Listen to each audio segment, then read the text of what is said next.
الله النور بسم الله النور بسم الله النور بسم الله النور بسم الله نور النور بسم الله النور. Welcome back, everyone, to the Deep Dive. Today, we're going on a journey through the Quran. But not just any journey. We're zeroing in on a couple of verses that offer some really, I think, profound insights into the status of Imam Ali alayhi salam. You know, it's amazing. Just a couple of verses. But the amount of depth and meaning you can unpack from them, especially when you consider their historical context and, of course, different interpretations. Absolutely. So the verses we're looking at today, they're verse 3.61 from Surah Ali Imran, and also verse 76.8 from Surah Al-Insan, which is also known as Surah Adar. And really, our mission today is to unravel why these verses are considered by many to be really key to understanding that high status of Imam Ali alayhi salam and also his family within the Islamic tradition. And it makes it even more intriguing, I think, is that one verse explicitly mentions the al-Bayt, the Prophet's family, while the other one doesn't directly name them. But when you look at the history behind it, the context, it points directly to their actions.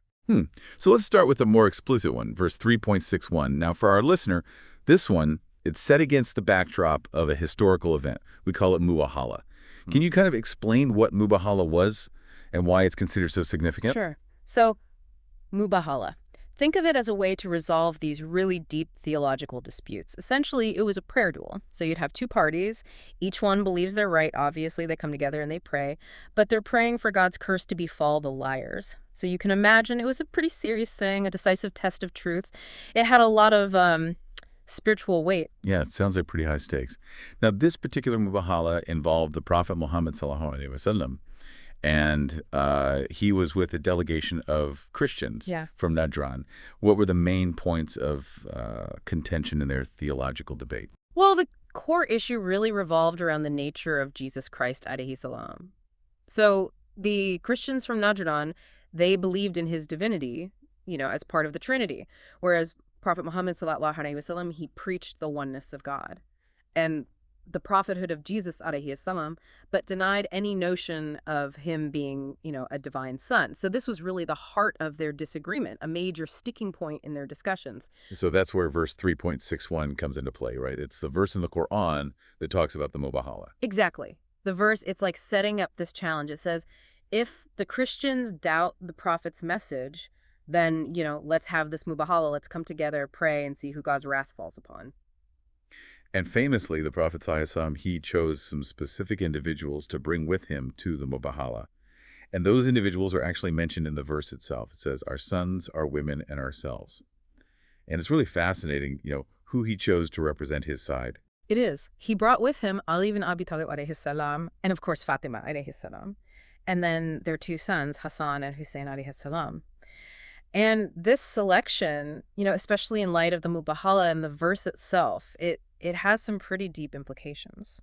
Yeah. I mean, some of it seems pretty straightforward, right? Our sons, that would be Hussein alayhi salam, and Hussein alayhi salam. Our women, that's got to be Fatima alayhi salam. But the ourselves part, that's really interesting. Does that just refer to the Prophet ﷺ alone, or is there more to it? That's where things get interesting. See, a lot of scholars, they interpret that ourselves to mean both the Prophet ﷺ. Think about it, to be considered part of ourselves with the Prophet in an event this big. It says something really powerful about Ali's spiritual standing, his closeness to the Prophet. So it's not just like familial closeness. It's this deeper spiritual connection being highlighted here. Exactly. And, scholars, folks like Abu Layla Tabarsi have written tons about this verse. The implication being that in this context, Ali alayhi salam is being equated with the Prophet sallallahu alaihi wasallam. Wow. Are there any historical stories or anecdotes that kind of emphasize this point? I always love hearing the stories behind the verses. Oh, there are so many. One that comes to mind, it involves Muawiyah. And as you know, he opposed Imam Ali alayhi salam. Well, one time he asked Amir bin Sa'ad, why are you so hesitant to badmouth Ali alayhi salam? And Amir's response was, well, pretty simple but powerful. He brought up the Mubahala. He specifically mentioned how during that event, the Prophet ﷺ declared, they are my family, while pointing to Ali, Fatima, Hassan, and Hussein alayhim salam. That day, at that moment, it was powerful. So even someone who opposed Imam Ali alayhi salam couldn't deny the significance of what the Prophet said and did during the Mubahala. Precisely. The Mubahala in verse 3.61, they're powerful. They're testaments to this unique bond between the Prophet ﷺ and Imam Ali alayhi salam. And it goes beyond just blood ties, it speaks to a shared spiritual essence. It makes you wonder, how did the Christian delegation react to seeing Prophet Muhammad ﷺ standing there ready for the Mubahala with his family? From the historical accounts, it seems they were really taken aback, Yeah. by the Prophet's conviction and the weight he carried. They saw the faith reflected in the faces of the Prophet and his family. They knew it was a serious situation. That must have been something else. To witness that display of faith, right? Yeah. What happened next? Did the Mubahala actually take place? Well, interestingly enough, it didn't. When they saw the Prophet with his family, the Christian delegation, they decided not to go through with it. Instead, they chose to make a treaty, an agreement for peaceful coexistence to avoid any further conflict. Really? That's remarkable. Sounds like the Prophet's sincerity and that spiritual aura surrounding his family. It really made an impact. Led to a peaceful resolution in the end. It did. It shows how faith, when it's paired with sincerity and genuine understanding, it can bridge those divides, even when they seem impossible to cross. This has been incredibly insightful. Just from 3.61 alone, it's amazing what we can learn when we dig into the historical context. But we've got another verse to explore, 76.8. I'm really curious to see how this one adds to our understanding of Imam Ali alayhi salam and his family. Oh, absolutely. 76.8, while it doesn't explicitly name Imam Ali alayhi salam, the story behind it, it connects directly to him and his family's actions. Should we dive into that one? Let's uncover it. Let's see what other insights we can gain into the legacy of Imam Ali alayhi salam and his family. So 76.8, this one comes from Surah Al-Insan, and it talks about those righteous folks, the ones who feed the poor, the orphan, the captive. But they're not doing it for show, they do it for the countenance of Allah.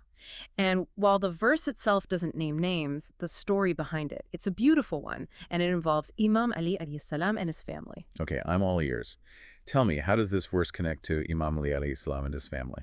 So the story goes, Ali alayhi salam, Fatima alayhi salam, their two young sons, Hassan alayhi salam and Hussein alayhi salam, they fasted 3 days, one after the other. And each day, when they broke their fast, someone would come to their door. First a needy person, then an orphan, and then a captive, each one seeking sustenance. They were fasting themselves, and still they gave away their food. That speaks volumes about their compassion, their selflessness. Doesn't it? And it's not just about giving charity. The verse, it emphasizes their intention, They gave their food for the countenance of Allah. No reward in this world, just pure faith and sincerity. It reminds me of what Fatima alayhi salam said when food miraculously appeared. After they had given away their own, she said, "It is from Allah. Surely Allah gives to whom he so desires to without measure."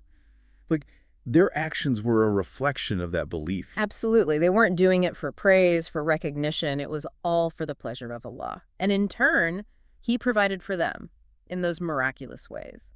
It's a perfect example of barakah, right? That divine blessing that flows from genuine piety and generosity. Precisely. It's that spiritual richness that spills over into every aspect of your life. Now, I know we've been discussing these stories and how they connect to the verses, but I think it's important to also acknowledge, different interpretations. Within Islam, are there varying views on what these verses mean? Mm-hmm. Especially in relation to Imam alayhi salam and his family. Oh, absolutely. While all Muslims agree these verses are important, the way they're interpreted, the weight they're given, that can vary. You see, some interpretations, especially within certain branches of Shia Islam, they view these verses as very clear evidence of the unique spiritual station of Ali alayhi salam and his family. They even go so far as to say these verses point to them as the rightful successors of the Prophet. So they're not just saying, hey, Ali alayhi salam was pious, close to the Prophet. They're saying these verses hint at his leadership role in the Muslim community. Exactly.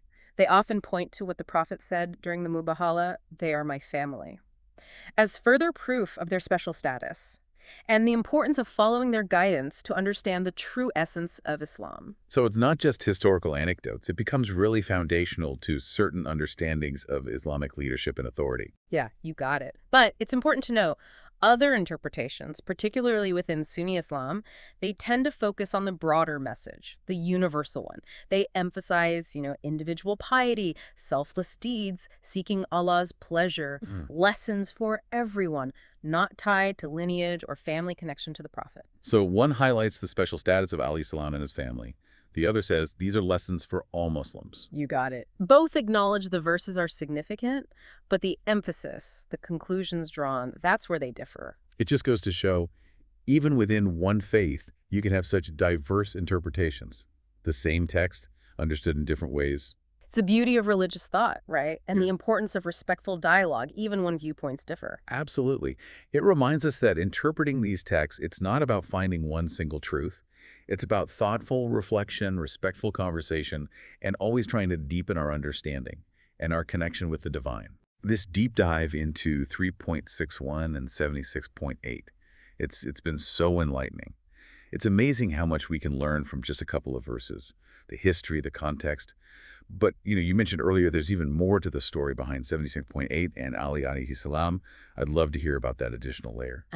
You're talking about the story where Imam Ali alayhi salam, he sells a piece of brocade and uses the money to help those in need.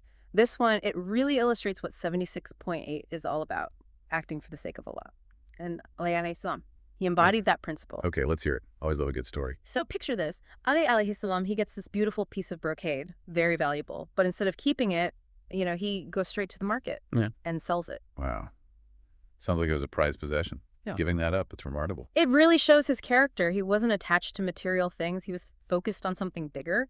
He sold the brocade, got a good amount of gold for it, and then he distributed every single bit of it to the poor, to the needy, especially those from the Muhajirun and Ansar communities, the ones who had sacrificed so much for Islam. He didn't even keep a little bit for himself. That's incredible generosity. Right. It's about the purity of his intentions. Pure 76.8 for the countenance of Allah. This story and the verse itself, they paint such a powerful picture of Ali alayhi salam's piety, his selflessness. It really does shine a light on his character, his deep faith, his commitment to helping others. He was a living example of those Quranic principles. And it makes you think, right, about our own actions. Are we doing things for recognition, for rewards, or are we trying to purify our intentions, doing things purely for Allah? That's a powerful question. Reminds us that being truly pious, it's not just about the outward actions. It's about the heart, that inner state that shines through in everything we do. Exactly. Aligning your actions with your deepest values. So every step you take, it's a step towards Allah. And, we've focused a lot on Imam Ali alayhi salam, but both 3.61 and 76.8, they involve his whole family. Fatima alayhi salam, Hassan alayhi salam, and Hussein alayhi salam. What do you think we can learn from their roles in these verses? That's a great point. It shows how important family is as a unit of spiritual growth. In both the Mubahala and in the story behind 76.8, you see them acting together. Their faith, their commitment to Allah, it's reflected in their actions. They support each other, inspire each other, embody the teachings of Islam together. It's like their family becomes a model for the Muslim community, right? Shared values, mutual support. That's how spiritual growth is nurtured. Precisely. And the al-Bayt, they become that source of inspiration and guidance for the whole community. This deep dive, it's been so enriching. Profound themes, historical context, so much meaning packed into just a couple of verses. And we've just scratched the surface. The Quran is like an ocean of wisdom. Totally agree. But before we get too lost in the analysis, it'd be good to connect all this back to our listeners. What do these reflections on Imam Ali alayhi salam and his family mean for us today, in our modern context? That's the key question, isn't it? These stories happened centuries ago, but the lessons, timeless, relevant to our lives today. What are some key takeaways our listeners can apply to their own lives? Well, first, it's about being sincere. Not just doing good deeds, but having a pure heart. Seeking Allah's pleasure in everything you do. So, always checking your motives. Making sure you're doing things because you truly want to please Allah, not for worldly recognition or rewards. Exactly. Second, these stories emphasize compassion, generosity, especially towards those who are struggling. Be mindful of others. Lend a helping hand whenever you can. Yeah, like donating to charity, volunteering your time, even just a kind word. Every little bit counts. Every act of kindness brings you closer to Allah. And finally, we're reminded of the power of family as a source of support, of spiritual growth. Create those loving, supportive environments at home where faith can flourish, values are shared, and everyone can grow spiritually together. These are such important reminders for all of us. It's so easy to lose sight of them in our busy lives. But these stories, these verses, they bring us back to what truly matters. They inspire us to live with purpose, with meaning, connected to the divine. Beautifully said. But I feel like there's always more to uncover. What else can we learn from these stories, these verses? Something for our listeners to think about.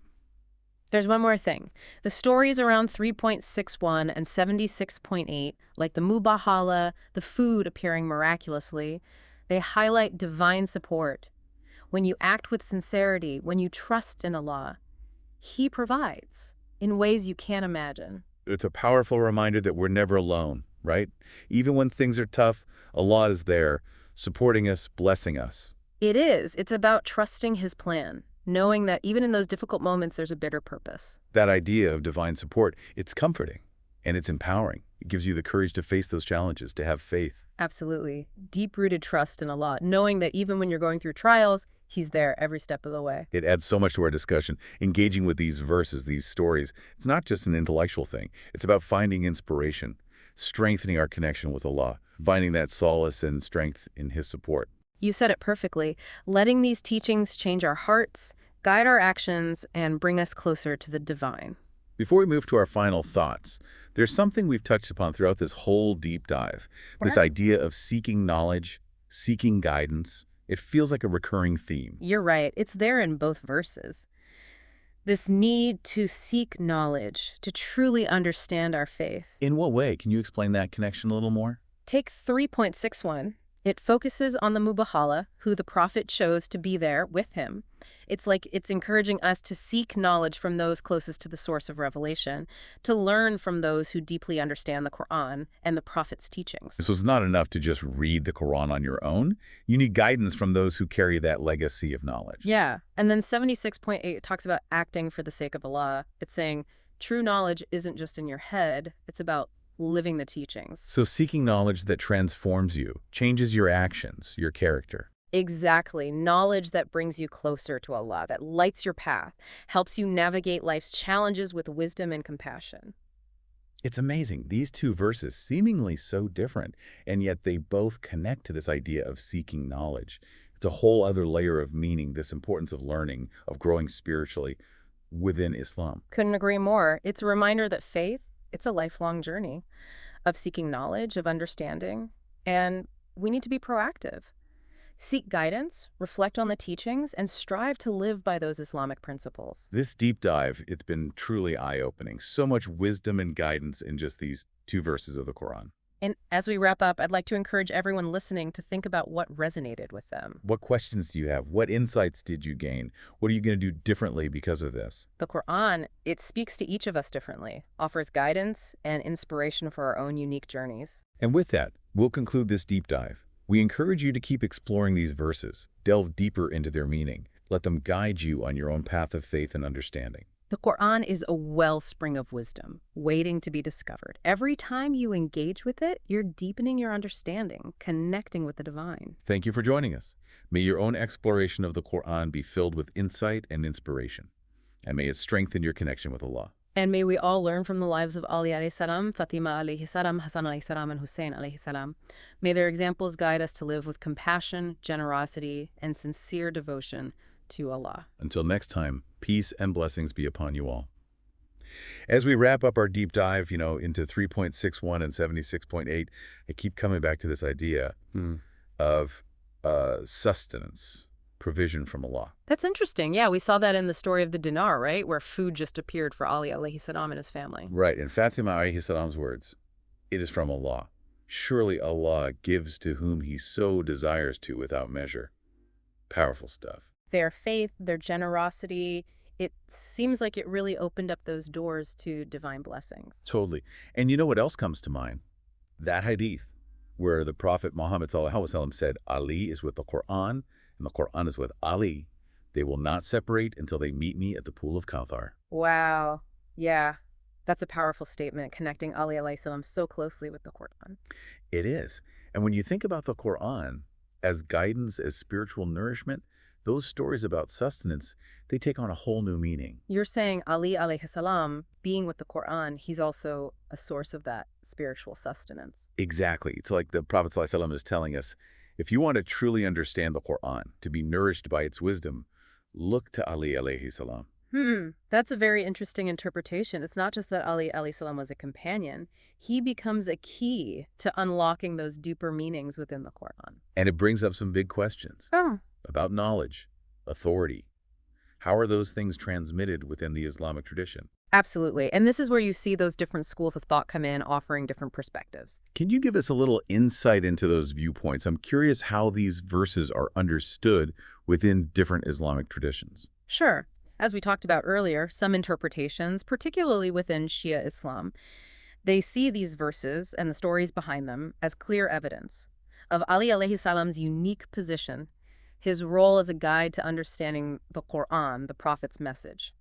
So they're seeing this direct link between the verses, the events they describe, and the idea of divinely appointed leadership within Islam. Yes, they believe that these verses, along with other scriptures and historical accounts, they support this idea that Ali alayhi salam and his descendants, the al-Bayt, they were chosen by the Prophet to be his successors, the rightful interpreters of Islamic teachings. It's an important perspective to acknowledge. What about other views within the Islamic tradition? Well, within Sunni Islam, they often focus on the broader message of these verses. While they acknowledge Ali alayhi salam's close bond with the Prophet, his character, they emphasize those universal lessons. Right, like the importance of sincerity, generosity, seeking Allah's pleasure, things that all believers should strive for. Exactly. It doesn't matter about your lineage or your connection to the Prophet. These are qualities for everyone. Fascinating. The same verses, and yet different interpretations can lead to such different understandings. It's a testament to the richness and diversity within Islam. I agree. It's important to approach these different perspectives with respect, with an open mind. Even within one faith, there's a whole spectrum of thought and understanding. This deep dive has been so enriching. We've gone through history, theology, practical wisdom. It's incredible what we've unpacked from just 2 verses of the Quran. It really is 2 seemingly simple verses, and look at the discussions, the reflections they spark. I'm in awe of the Quran, its depth, its complexity. Every time you engage with it, there's something new to discover. That's the beauty of it, right? It's a living text, always revealing new insights, guiding us on our journey of faith. To our listeners, I hope this has inspired you to take another look at these verses. Explore their meanings. Think about what they mean for you. Remember, the Quran is a treasure trove of wisdom. Each time you connect with it, you're deepening your understanding. You're strengthening that bond with the divine. Thank you for being with us on this deep dive. May your own exploration of the Quran bring you insights, inspiration, and a deeper connection with Allah. And may the examples of Ali alayhi salam, Fatima alayhi salam, Hassan alayhi salam, and Hussein alayhi salam guide us all towards compassion, generosity, and a sincere devotion to Allah. Until next time, may peace and blessings be upon you.